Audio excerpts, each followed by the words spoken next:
We bought into this complete falsehood that at some point you're going to have the courage. At some point you're going to have the confidence, and it's total bullshit, frankly. Are we allowed to swear on this show? Absolutely. Okay. It's complete garbage. And so there are so many people in the world, and you know, you may be watching this right now, and you have these incredible ideas, and what you think is missing is motivation. And that's not true.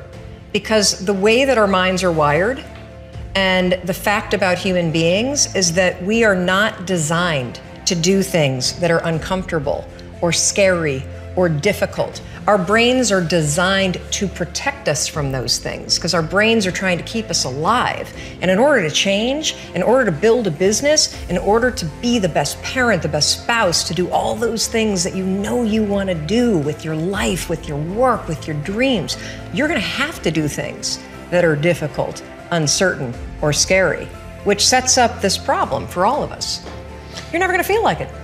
Motivation's garbage. You only feel motivated to do the things that are easy, right? Why do you think that is? Oh, I know exactly why that is. Because I've studied this so much, because for me, one of the hardest things to figure out was, why is it so hard to do the little things that would improve my life? And what I've come to realize, and what we'll talk a lot about today, is that the way that our minds are designed is our minds are designed to stop you at all costs from doing anything that might hurt you. And the way that this all happens is it all starts with something super subtle that none of us ever catch. And that is with this habit that all of us have that nobody's talking about. We all have a habit of hesitating. We have an idea, you're sitting in a meeting, you have this incredible idea, and instead of just, you know, saying it, you stop and you hesitate. Now, what none of us realize is that when you hesitate, just that moment, that micro moment, that small hesitation, it sends a stress signal to your brain. It wakes your brain up, and your brain all of a sudden goes, oh, wait a minute, why is he hesitating? He didn't hesitate when he put on his killer spiky sneakers. He didn't hesitate with the really cool track pants. He didn't hesitate with the NASA t-shirt. Now he's hesitating to talk, something must be up. So then your brain goes to work to protect you. It has a million different ways to protect you. One of them is called the spotlight effect. It's a known phenomenon where your brain magnifies risk. Why? To pull you away from something that it perceives to be a problem. And so you can truly trace every single problem or complaint in your life to silence and hesitation. Those are decisions. And what I do, and what's changed my life, is waking up and realizing that motivation's garbage. I'm never going to feel like doing the things that are tough or difficult or uncertain or scary or new. So I need to stop waiting until I feel like it. And number two, I am one decision away from a totally different marriage, a totally different life, a totally different job, a totally different income, a totally different relationship with my kids. Not like one decision, I'm divorcing you in the marriage example, but one decision on, you know, you could be having a conversation with your spouse and you feel your emotions rise up, and within a tiny window, those emotions can take over and can impact how your marriage goes. Or you can learn how to take control of that micro moment and make a decision to act in a way that actually shifts your marriage. Your life comes down to your decisions, and if you change your decisions, you will change everything. When I was 22, right after I graduated from Dartmouth, I was so focused on making everyone happy that I almost chose the worst possible career for my personality. It's not a bad career, it just would have been horrendous for me. I was interested in the environment, so I decided, oh, you know, I'll go get a law degree, and then I'll go work in Washington. And I think maybe I'll work on environmental policy, and I'd probably end up in some cube farm. And everyone was thrilled with the plan. Everyone, it turns out, but me. So here I am, I'm driving a U-Haul across country to go to law school and to get a degree in environmental law.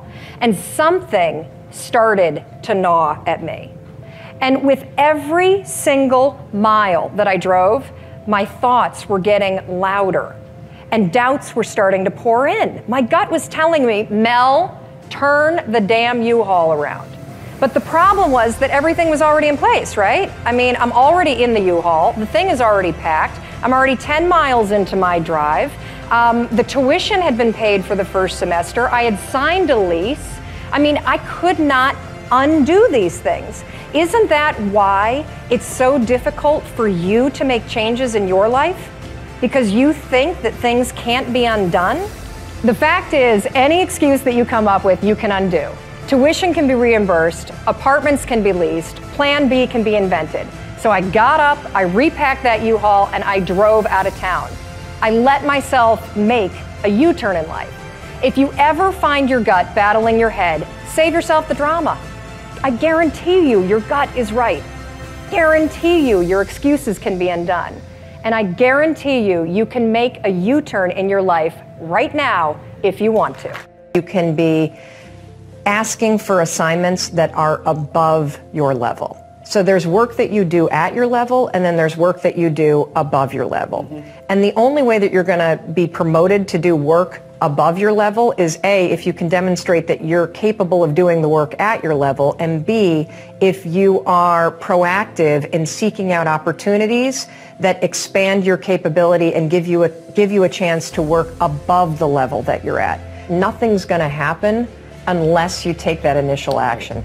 Nothing's going to happen, nothing's going to change unless you put down that pen in the meeting and you sit up and you pay attention and you listen for your opportunity to speak.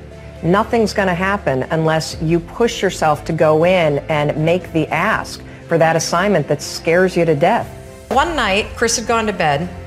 I'd been struggling. We still had all the same problems. We still had a lien on the house, still facing bankruptcy, still fighting like crazy. I was still unemployed. They still hadn't figured out like the solution yet for the business. And I was about to turn off the TV, and there on the TV, there was this rocket launching, and I thought, oh my gosh, that is it. I am gonna launch myself out of bed like a rocket ship, like NASA, right here, had launched me out of that bed. And I'm gonna move so fast that I don't think. I'm gonna beat my brain. Now, here's a really interesting point. I talk a lot about your instincts and inner wisdom. And we can get into this a little bit later, but a lot of us talk about the fact that you have a gut feeling. But what all this research that I've done for the book and all the speaking that I do, what I've discovered that's fascinating is actually when you set goals, when you have an intention on something that you want to change about your life, your brain helps you. What it does is it opens up a checklist, and then your brain goes to work trying to remind you of that intention that you set. And it's really important to develop the skill, and I say that word purposefully, the skill of knowing how to hear that inner wisdom and that intention kicking in and leaning into it quickly. So for me, my brain saying, that's it, right there, move as fast as a rocket, Mel. I wanted to change my life. And I think most people that are miserable or that are really like dying to be great and dying to have more, we want to change. We want to live a better life. We want to create more for our families. We want to be happier. The desire is there. Again, it's about how do you go from knowledge to action. So the first thing in this story that's important is realizing that the answer was in me. And my mind was telling me, pay attention. Could have also been the bourbon. I had a couple of Manhattans that night. But anyway, the next morning, the alarm goes off, and I pretended NASA was there. It's the stupidest story. I literally went 5, 4, 3, 2, 1. I counted out loud, and then I stood up. And I'll never forget standing there in my bedroom. It was dark, it was cold, it was winter in Boston. And for the first time in 3 months, I had beaten my habit of hitting the snooze button. I couldn't believe it, and I thought, wait a minute. Counting backwards? That is the dumbest thing I've ever heard in my entire life. Well, the next morning I used it again and it worked. The next morning I used it again and it worked. The next morning I used it again and it worked. And then I started to notice something really interesting. There were moments all day long, just like that 5-second moment in bed, where I knew, knowledge, what I should do. And if I didn't move within 5 seconds, my brain would step in and talk me out of it. Every human being has a 5-second window, might even be shorter for you. You have about a 5-second window in which you can move from idea to action before your brain kicks into full gear and sabotages any change in behavior. Because remember, your brain is wired to stop you from doing things that are uncomfortable or uncertain or scary. It's your job to learn how to move from those ideas that could change everything into acting on them.